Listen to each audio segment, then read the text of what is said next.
ಬೈರೇಗೌಡ ಅವರು ಖಾತೆಯನ್ನ ಸ್ವೀಕಾರ ಮಾಡದಂತೆ ಕಂಡು ಬರ್ತಾ ಇದೆ. ಯಾಕಂದ್ರೆ ಇವತ್ತು ಅಧಿಕಾರಿಗಳ ಜೊತೆಯಲ್ಲಿ ಸಭೆಯನ್ನು ನಡೆಸಿದ್ದಾರೆ. ಎಲ್ಲ ಹಿರಿಯ ಅಧಿಕಾರಿಗಳನ್ನ ಕರೆಸಿ ಇವತ್ತು ಸಚಿವ ಕೃಷ್ಣ ಬೈರೇಗೌಡ ಅವರು ಮೀಟಿಂಗ್ ಅನ್ನ ಮಾಡಿರೋದು. ಒಲ್ಲದ ಮನಸ್ಸಿನಿಂದ ಖಾತೆಯನ್ನ ಸ್ವೀಕಾರ ಮಾಡಿದ್ದಾರೆ ಸಚಿವ ಕೃಷ್ಣ ಬೈರೇಗೌಡ ಅವರು. ಅದು ಸುರ್ಜೇವಾಲಾ ಅವರ ಸಂಧಾನದಿಂದ ಈಗ ಅವರು ಖಾತೆಯನ್ನ ಸ್ವೀಕಾರ ಮಾಡಿರೋದು.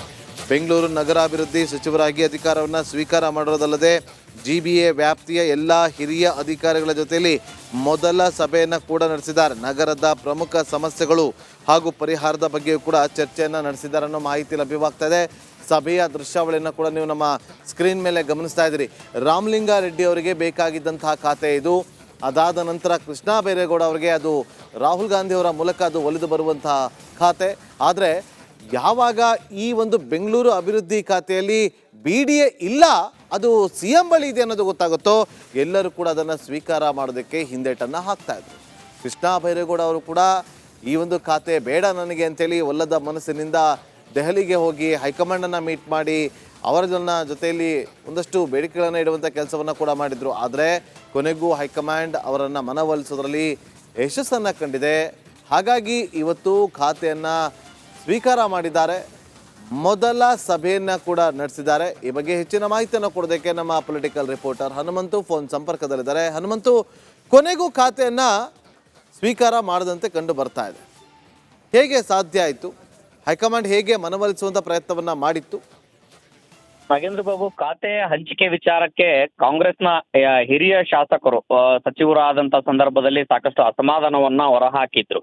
ನೇರವಾಗಿ ಅದರಲ್ಲೂ ಮೊದಲಿಂದನೂ ಕೂಡ ಪ್ರಬಲವಾಗಿ ವಿರೋಧ ಒಡ್ಡಿದ್ದಂತ ಹೇಳಿದ್ರೆ ರಾಮಲಿಂಗಾರೆಡ್ಡಿ ಅವರನ್ನು ಕೂಡ ಮನವೊಲಿಕೆ ಮಾಡುವಂಥದ್ರಲ್ಲಿ ಒಂದು ಹಂತದ ಸಕ್ಸಸ್ ಆಯಿತು. ಅದಾದ ನಂತರದಲ್ಲಿ ಕೃಷ್ಣ ಬೈರೇಗೌಡರನ್ನು ಕೂಡ ಸಮಾಧಾನ ಪಡಿಸುವ ಪ್ರಯತ್ನಗಳು ನಡೆದಿತ್ತು. ಆದಾಗ್ಯೂ ಕೂಡ ಅವರು ತಾವು ಕೂಡ ಪಕ್ಷದಲ್ಲಿ ಹಿರಿಯರಿದ್ದೇವೆ ಮತ್ತು ಹೈಕಮಾಂಡ್ ಮಟ್ಟದಲ್ಲೂ ಸೇರಿದ ಉತ್ತಮ ಸಂಪರ್ಕ ಇದೆ. ಹೀಗಾಗಿ ಖಾತೆ ಬದಲಾವಣೆಯ ವಿಚಾರಕ್ಕೆ ಒಂದಷ್ಟು ಪ್ರಯತ್ನವನ್ನು ಕೂಡ ಪಟ್ಟರು. ಆದಾಗ್ಯೂ ಕೂಡ ಖಾತೆ ಬದಲಾವಣೆ ಸಂಪೂರ್ಣ ಬೆಂಗಳೂರು ಅಭಿವೃದ್ಧಿ ಖಾತೆ ಬೇಕು ಅನ್ನುವಂಥದ್ದು ಕೃಷ್ಣ ಬೈರೇಗೌಡರ ಅಭಿಪ್ರಾಯ ಆಗಿತ್ತು. ಆ ಒಂದು ನಿಟ್ಟಿನಲ್ಲಿ ಅವರ ಅಭಿಪ್ರಾಯವನ್ನು ಕೂಡ ಕಾಂಗ್ರೆಸ್ ಹೈಕಮಾಂಡ್ ನಾಯಕರು ಸೇರಿದಂತೆ ಮುಖ್ಯಮಂತ್ರಿ DK ಶಿವಕುಮಾರ್ ಅವ್ರಿಗೂ ಕೂಡ ಅಭಿಪ್ರಾಯವನ್ನ ತಿಳಿಸಿದ್ರು. ಆದ್ರೆ ಖಾತೆ ಸಂಪೂರ್ಣ ನೀಡುವಂತ ವಿಚಾರಕ್ಕೆ ಯಾವುದೇ ರೀತಿಯ ಸ್ಪಷ್ಟತೆ ಮುಖ್ಯಮಂತ್ರಿಗಳಿಂದ ಆಗಿರ್ಬೋದು ಅಥವಾ ಒಂದು ಕಾಂಗ್ರೆಸ್ ಹೈಕಮಾಂಡ್ ನಾಯಕರಿಂದ ಆಗಿರ್ಬೋದು ಬರಲಿಲ್ಲ. ಹಂಗಾಗಿನೇ ಸಂಪೂರ್ಣ ಒಂದು ಕ್ಲಾರಿಟಿ ಬರೋವರೆಗೂ ಕೂಡ ನಾನು ಖಾತೆಯನ್ನ ಸ್ವೀಕಾರ ಮಾಡುವುದಿಲ್ಲ ಅನ್ನುವಂತ ಮನಸ್ಥಿತಿಗೆ ಕೃಷ್ಣ ಬೈರೇಗೌಡರು ಬಂದಿದ್ರು. ನಿನ್ನೆ ರಾಜ್ಯ ಕಾಂಗ್ರೆಸ್ನ ಉಸ್ತುವಾರಿ ರಣದೀಪ್ ಸಿಂಗ್ ಸುರ್ಜೇವಾಲಾ ಅವ್ರನ್ನು ಕೂಡ ರಾತ್ರಿ ಭೇಟಿ ಮಾಡಿ ಒಂದಷ್ಟು ಮಾತುಕತೆಯನ್ನ ನಡೆಸಿದ್ರು. ಅದಕ್ಕೂ ಮುಂಚೆ ಕೃಷ್ಣ ಬೈರೇಗೌಡರ ಭೇಟಿ ಆಗೋಕ್ಕಿಂತ ಮುಂಚೆನೆ ನೂತನ ಮುಖ್ಯಮಂತ್ರಿ DK ಶಿವಕುಮಾರ್ ಅವರು ಕೂಡ ಸುರ್ಜೇವಾಲಾ ಅವರ ಜೊತೆಗೆ ಒಂದಷ್ಟು ಸುದೀರ್ಘ ಮಾತುಕತೆಯನ್ನ ನಡೆಸಿದ್ರು. ಅದಾದ ನಂತರದಲ್ಲಿ ರಾತ್ರಿ ಹೋಗಿ ಸುರ್ಜೇವಾಲಾ ಅವರು ಮಾತುಕತೆಯನ್ನ ನಡೆಸಿದ್ರು.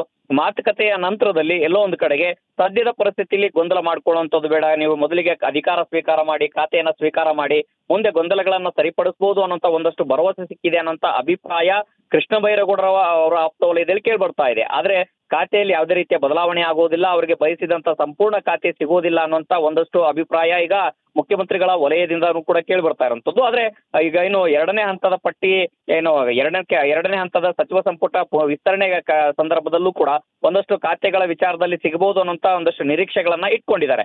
ಅಂತಿಮವಾಗಿ ಹೈಕಮಾಂಡ್ ಇದರಲ್ಲಿ ಯಾವ ರೀತಿ ಮಧ್ಯಪ್ರವೇಶ ಮಾಡುತ್ತೆ ಅನ್ನೋಂಥದ್ದು ಕೂಡ ಕಾದು ನೋಡ್ಬೇಕಾಗಿದೆ. ಇದೆಲ್ಲವನ್ನೂ ಕೂಡ ಗೊಂದಲದಲ್ಲೇ ಇಟ್ಕೊಂಡು ಇವತ್ತು ಕೃಷ್ಣ ಬೈರೇಗೌಡರು GBA ಕೇಂದ್ರ ಕಚೇರಿಯಲ್ಲಿ ಸಭೆಯನ್ನ ಮಾಡ್ತಾ ಇರುವಂತದ್ದು. ನಗರದ ಸಮಸ್ಯೆಗಳ ಕುರಿತು ಸುದೀರ್ಘ ಹಿರಿಯ ಅಧಿಕಾರಿಗಳ ಜೊತೆಗೆ ಸುದೀರ್ಘ ಸಭೆ ನಡೆಸಲಿಕ್ಕೆ ಮುಂದಾಗಿದ್ದಾರೆ. Nagendra Babu. Okay, thank you Hanumanthu, ನೀವೆಲ್ಲ ಮಾಹಿತಿಗಾಗಿ.